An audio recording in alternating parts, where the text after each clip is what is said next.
All right, here's my dust collection hose. I use it as part of a larger dust right wall-mounted dust collection system, but you can see that the hose itself is very durable and robust.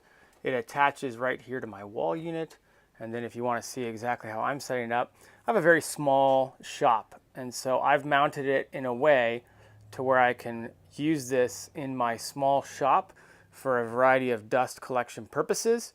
The small shop means I don't need quite as big or as long of a hose, but it also means that I have to be very creative about how I use it. And so I use this to attach to my planer here, and then I can also turn around and I can add it to my table saw. And so that is how I use this 20-foot hose. Very durable, made of very, very firm plastic, yet very flexible. After you use it for some time, it won't be clear anymore because it's got so much dust in it. But besides that, I like it quite a bit, and it's lasted me for a good many years.